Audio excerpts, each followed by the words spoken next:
When the U.S. government built the Glen Canyon Dam in the 1960s, they initiated the formation of what would become the second largest man-made body of water in the United States. Lake Powell, a gigantic 180-mile-long impoundment on the Colorado River, resides mostly in southern Utah, but extends its reach into the northern part of Arizona as well. This monstrosity of a reservoir, with its dramatic sandstone walls, its labyrinth of canyon turns, and its Mars-like desert landscape, may be the closest any of us will ever get to casting a line on a foreign planet. Simply put, this place is extraordinary, not just for its surreal scenery, but also because it has evolved into an awesome fishery, hosting hordes of striped bass, as well as walleye, catfish, largemouth, and more. It was with this knowledge and plenty of excitement that we set out from our home in the mountains of Colorado on our first ever voyage to Bullfrog Bay, one of the popular access points for Lake Powell in the state of Utah. Little did we know at the time that we would find not just plentiful, feisty fish willing to take a line, but also one of the most beautiful fishing destinations that any fisherman could ask for. Come along as the Wickedfisha crew once again heads across state lines to explore a classic western fishery that is both productive for angling and breathtaking beyond belief.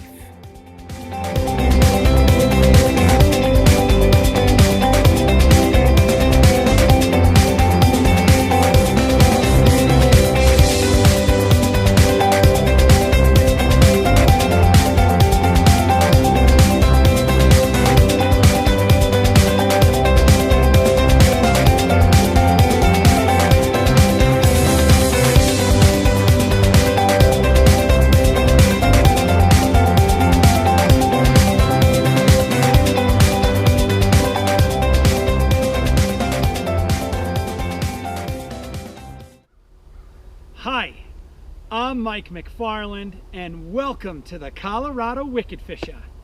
Well, folks, as you no doubt already realized, today we're taking you along on a fishing trip to a foreign planet, or at least a place that certainly feels like that most of the time. Lake Powell is so dramatically different from your average angling destination, you'd be forgiven for feeling like you were casting a line on Mars. Being immersed in this vast canyon country is about as unique a trip as you can find anywhere in the world of fishing. And there's more than just mind-bending vistas. There's plenty of action at the end of your line too. And so today on the Wickedfisha, we will be searching for the key patterns that deliver success at this very diverse fishery. The place is huge, and the options at times feel endless. And as you'll see, we will be exploring various presentations until we get it all dialed in. Once we do, the fishing is fast and the scenery remains unmatched. I'm sure excited to see what happens on the program. I hope you guys are too. Let's get wicked.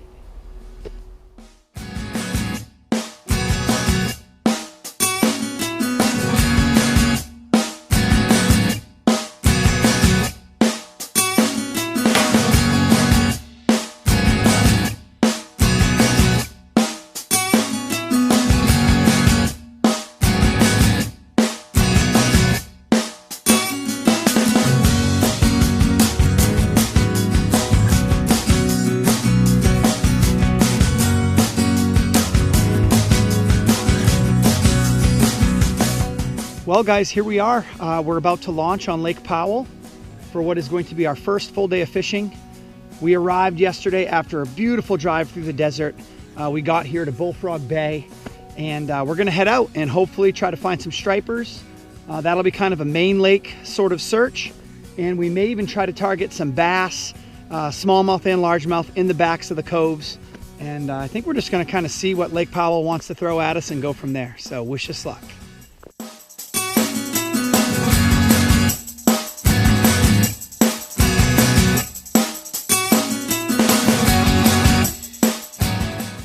Okay, so we're going to be setting up a planer board here, guys. We I like to cast a little bit out, just 20 or 30 feet out. And then you can attach your planer. And this is going to allow us to have a pretty widespread coverage as we troll out this canyon. And we're just going to kind of heave that out there like that. Boom. We're good. We're going to start trolling now. Fish on. We got our first fish here on a planer board. Yeah. He's way back by the wall. You see him? I did. He's right along the wall. Awesome. So we were trolling a planer right up against the cliff wall like we just talked about, and bam, having success right off. I'll get that for you, Jared. Yes.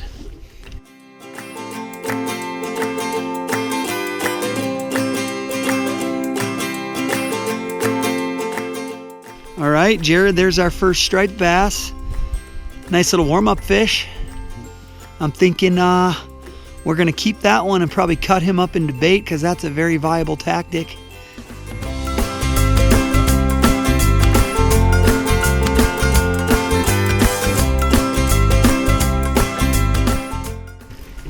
Okay guys, just casting a crankbait here.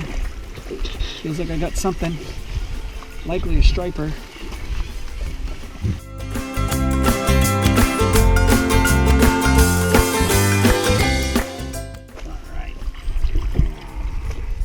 Hey, not a bad fish. Pretty happy about it.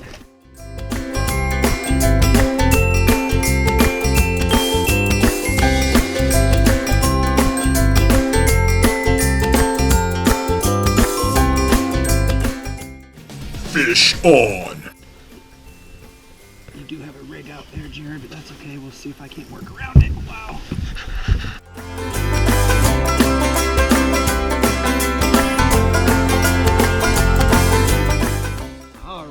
Heavy largemouth, guys, heavy.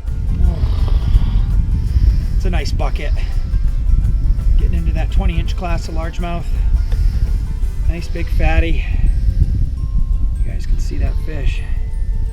Yeah, what a nice bucket. I'm excited.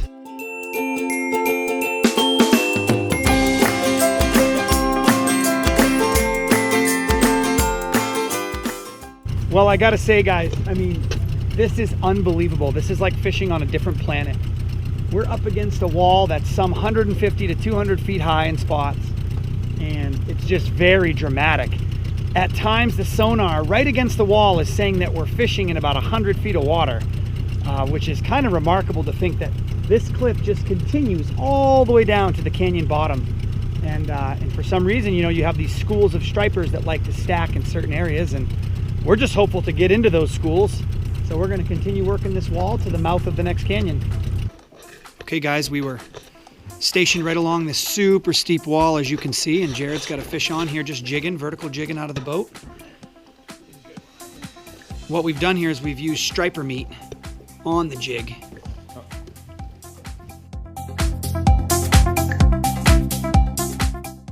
All right, unexpected catch here, jigging for striper, and Jared's got himself, I believe, is a channel cat. That is beautiful. Boy, he took the bait deep.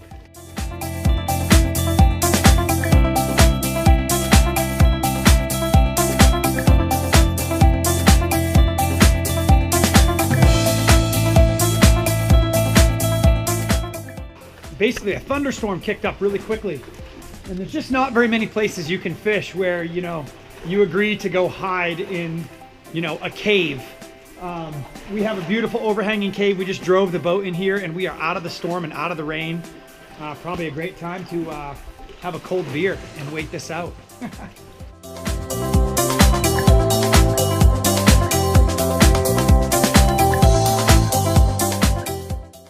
The rain has stopped, and we're going to get back out there. Going to head up this canyon and hit all these piles where the rock is fallen down off the cliff faces and created kind of that bouldery structure. So we're going to head up in here.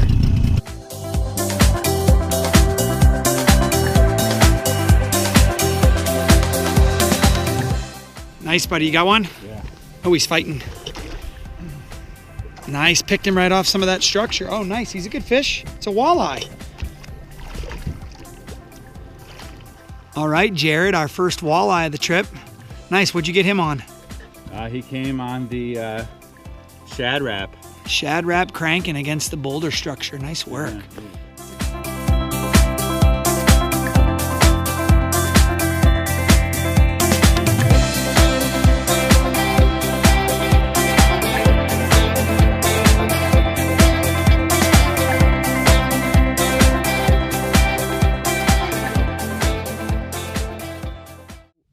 I gotta say, it was a bit of a crazy day, kind of hit and miss, recon, a lot of traveling around the lake looking for different spots. You know, we caught a lot of species of fish, which is really cool. We caught striped bass, largemouth, smallmouth. We caught a walleye and a catfish. So that's, you know, that's kind of neat to have that array of fish species. But ultimately, we're really hoping to find that pattern, whether it's a go-to presentation or maybe a particular place on the lake or area that can really drive some consistency in our bite. And we're really hoping to come across that in the next couple days. So you guys stay tuned. I'm hopeful that it's all going to come together here at Lake Powell.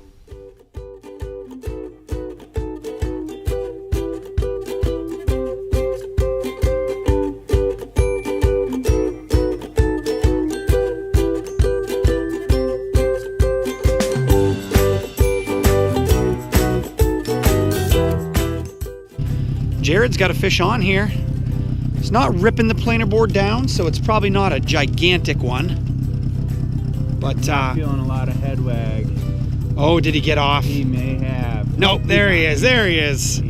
We always like to see that planer board flag going down, guys. That's the indicator he's still on there.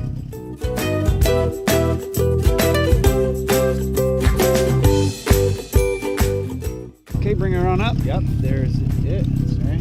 There's one, and there's the other. We are free, and Jared is fighting this fish. Yeah, sit down.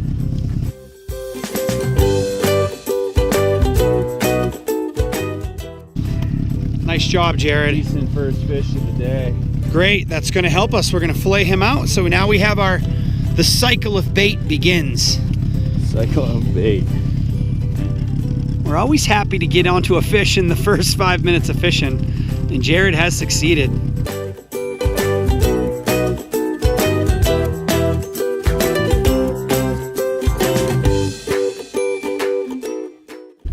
Okay guys, just doing a little bottom bouncing. I got a stick bait behind the bottom bouncer about 3 feet, and this feels like a good fish. I mean, this could be one of the better fish that I've landed. It's coming in. Does a good head shake every now and then. Oh, it's a good striper. Yeah, this is gonna be one of the better ones. It's exciting. Yeah.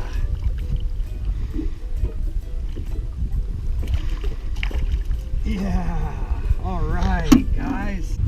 You know, here in Lake Powell, guys, they're overpopulated, these stripers. They actually want you to keep as many as you can.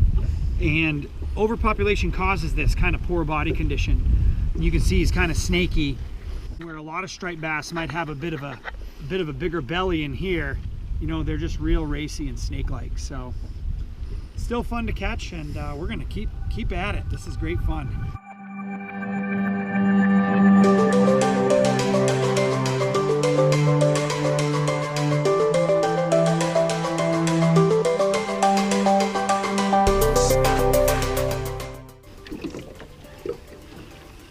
This one came on the dynamic J-spec, which has now gotten 3 fish. So obviously we're seeing a pattern with depth. Getting these cranks down as deep as we can is starting to pay off.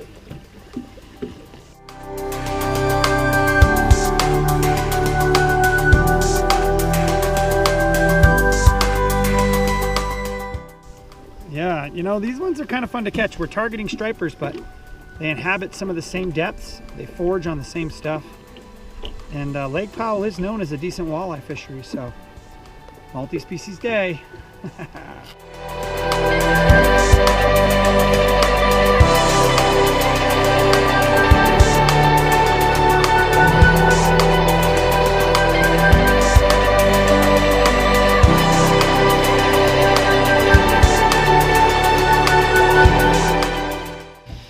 Looks like he kept his fish on. Beautiful job, Jared. And you know, these planer boards can be tricky. You know, you gotta, while the fish is on, you've gotta be able to get it unconnected. Okay, so this is gonna be Jared's heaviest fish of the trip here, guys. Wow. We are digging this. Catching fish like this makes it just a great experience. And Jared's having some great luck. What he's doing is he's putting his planer out to our starboard side, and that's the side that's right against the wall.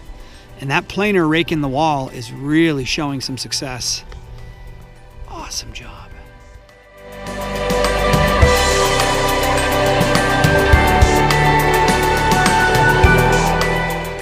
All right, guys, just a little walleye, but really a good eating size. This is like 14, 15. This is a nice eating size, so I'm gonna keep him, and he's gonna get dropped in the fryer today. But we're having success on this trolling pattern, which is kind of different from yesterday. So to establish a pattern this early is always a very good thing and breeds optimism on the boat. So you may or may not be able to see on the GoPro, the planer board was running right against the wall here near the mouth of Moki Canyon. And sure enough, every time we put a planer along the wall, we seem to get action, and this one feels decent.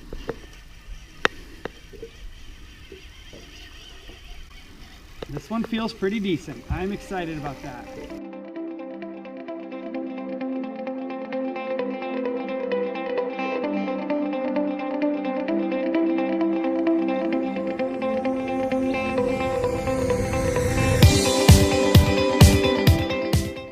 And that bait that's on there, that's a Savage Gear swim bait, and you tuck it into a crankbait cap, and then you put that little red pin through to hold it in place. So you get a swim bait, but it has diving capability, and the best part is I've tucked a little bit of striper meat inside the skull cap, pinned it inside to give scent. So that's kind of neat. And then you'll see here, you can see I have some split shot to help it get down. That probably adds a good 10 feet. So I'm guessing this is running around 20 feet down, and bam, the walleye shows that it is successful. Well, we're posting strong results with trolling, and so we're just gonna keep it up. As you guys can see, we're right along the Moki wall again. We got a planer board out here, port side. We have one out starboard, and then a rig going straight out the back. And we've caught fish on all presentations. So the whole arrangement is getting success, and yeah, it's working. We're very, very, very excited about it.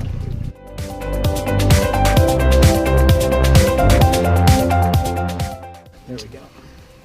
He's just pulling strong. The last couple have fought well. So the net's right behind you when you're ready. Another striper. Another Lake Powell striped bass for Jared. Yeah.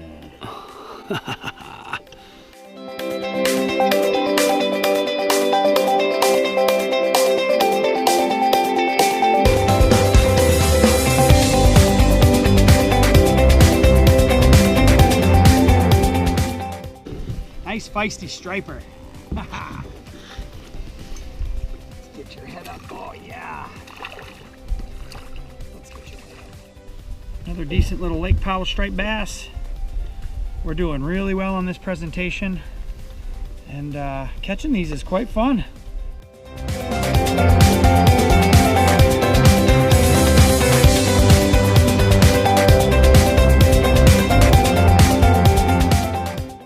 Well guys, I just came up here to this cliff top to get a view of the lake from above.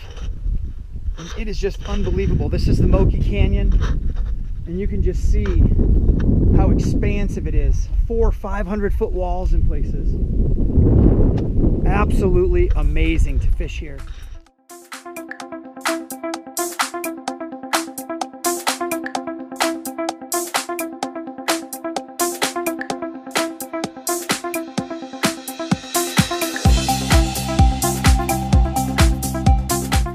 You know, I've fished bottom bouncers quite a bit in the past, you know, doing things like dragging a worm on a crawler harness for walleye. You can do that some for perch, but I have never dragged a 3-inch stick bait, crankbait style, behind a bottom bouncer. So this is a first, and it is working.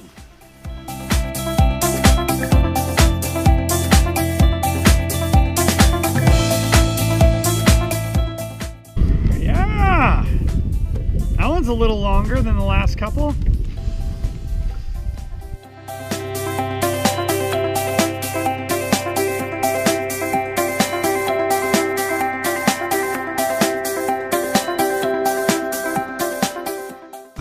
very exciting.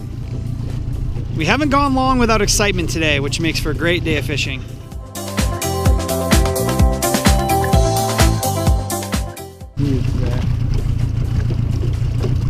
I don't know if it's this corner with the funny current, but he feels heavy.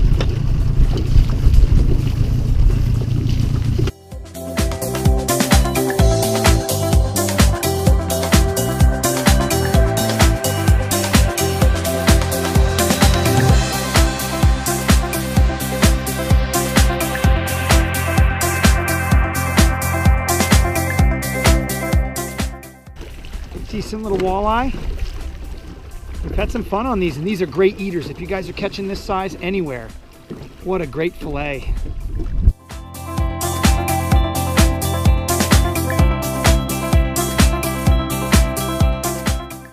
Okay guys, we just pulled up to this spot, and it's really this spot in the Moki Wall where there's like a big cutaway, like an amphitheater that's been eroded out.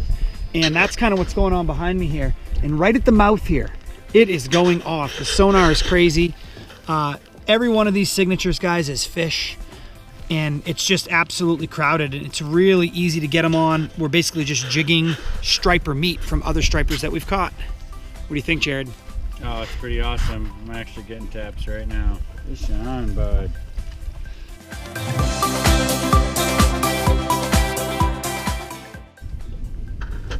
Yeah, Jared pulled up on a new spot, kind of an amphitheater here in the Moki Wall, and right along the corner. They're hitting hard.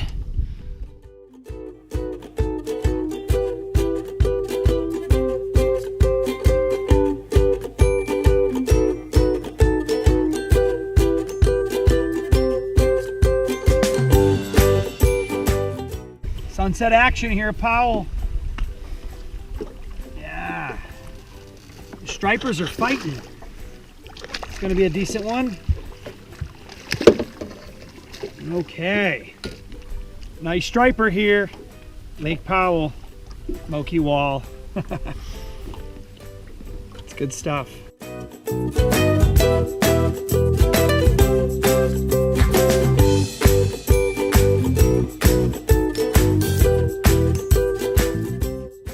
Aha!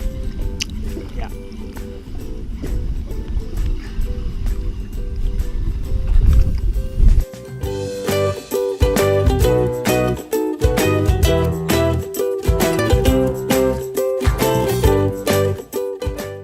You guys, look at these sonar signatures. This is all fish. This big stripe is basically a school. Here's another school about 10 feet lower. I mean, look at them coming onto the graph. They're just all over the place here, and we are taking advantage of that cluster of fish. Jared with another fish on here late in the afternoon. I'm worried he might have took it deep again because I felt him pulling on it, and I didn't set the hook right away. But when I did, sure enough, he was there. It's a nice one. Yep. Yeah.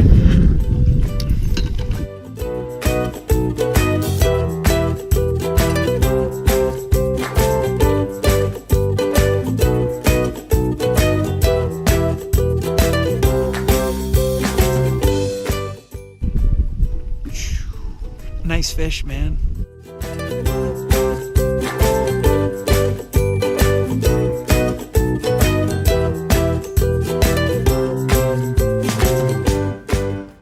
Gear check. Okay guys, today the gear check is really simple. Most of the time when we were trolling crankbaits. Here is a stick bait profile crankbait.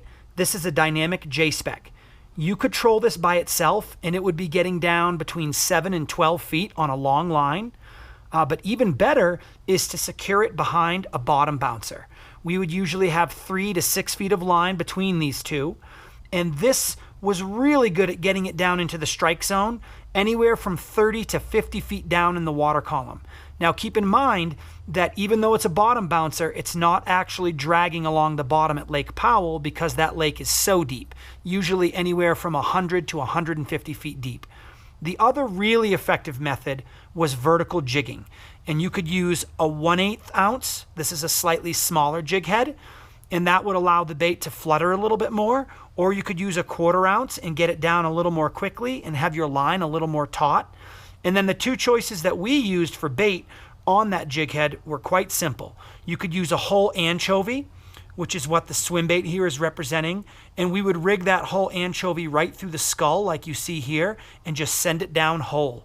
The other method would be to fillet just a little chunk of striper meat and secure that right onto the back of the hook and let that flutter on down. And anytime that got down into the strike zone, it was very effective for the stripers. This is the start of our third day of fishing here at Lake Powell. And yesterday afternoon, we stumbled onto a really hot jig bite.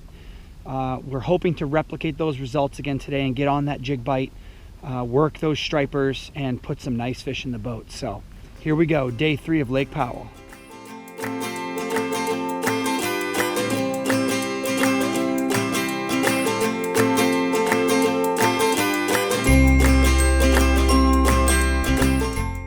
So unfortunately, you know, we pulled up to get this jig bite and we see tons of signatures now on the sonar. I just missed one.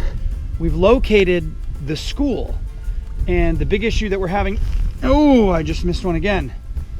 The big issue that we're having now is they're just kind of, oh man. Yeah, okay, nice, Jared. I was just saying the big issue is that they're not wanting to take it, but that is false. That's okay, you got me. Yep.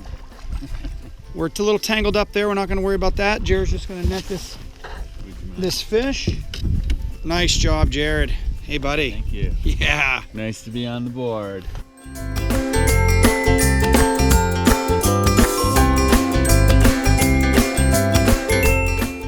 in the same spot as last time. Right in the same spot.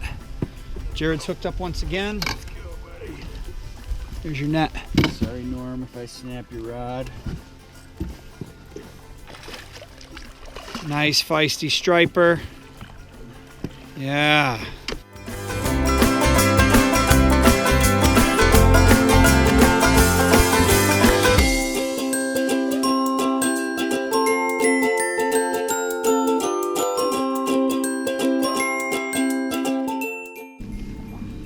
Not a bad one, my first fish of the day. The jigging pattern is still here. Jared's already capitalized on multiple fish, and I kind of replicated his rig.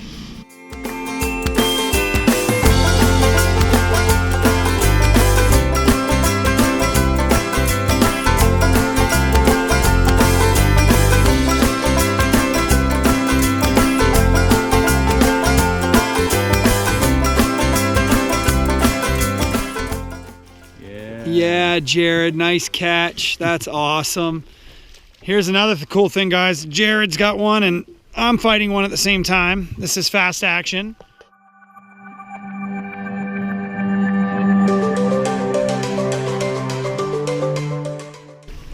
That was a sweet double header.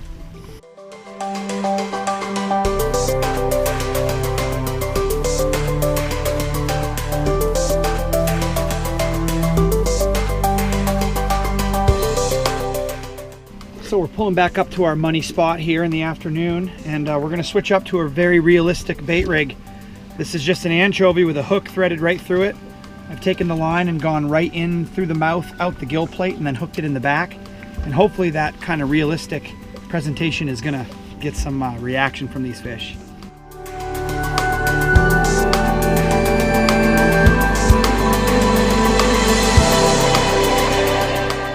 Hooked up on another striped bass here.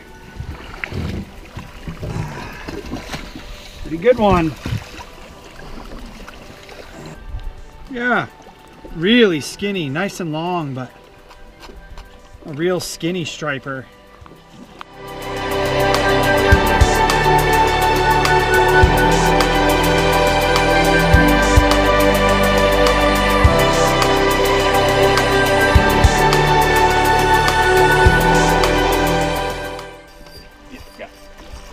Nice, Jared. This is the fastest of action almost that we've had. There he is. There's a good one. Striper time. Boom. This is a hot spot, man. This is biting fast. Maybe some of the fastest fishing we've seen. Yeah.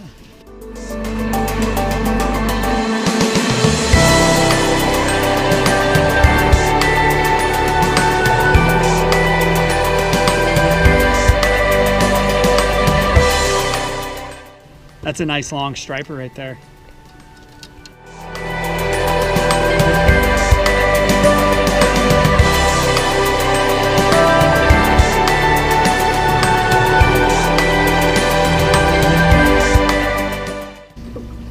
This one feels legit. Oh yeah. This one's gonna be heavier. Oh, this will probably be the best striper of my trip. Oh, he's kind of fat. Wow. Oh yes. Yeah, guys, this is definitely looking like my best fish of the trip. Kind of fat and long, and wow, I am very excited to catch a fish like this right near the end. I mean, this is probably just down to the last hour or two of fishing here on our trip. To catch one like that, to feel that fight, that was amazing.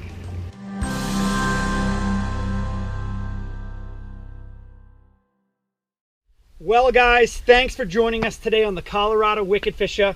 I'm really happy that you came along on an adventure to a new lake here, Lake Powell. This was our first time ever coming here, and I gotta say, we had a lot of anxiousness coming to a new lake like this, you know, in a lot of ways, because Lake Powell is known for things like heavy winds. It's known for the ability to get lost in the back of some of the slot canyons. And of course, trying to figure out presentations and locations at a new lake is always a daunting task. And I'm just really happy that Jared and I took some time, we talked to some locals, and we figured it out, and we were really able to be successful here at Lake Powell. What did you think, Jared? Well, I thought it was a beautiful place to be and to get to fish. And it was a little bit slow at first, but once we found out that pattern, we were able to be successful in a lot of different locations around the lake, and it made for some pretty cool touring around. Yeah, buddy. Yeah. I'm happy to come along with you. This was amazing. And thank you guys for coming along too. We'll see you next time on the Colorado Wickedfisha.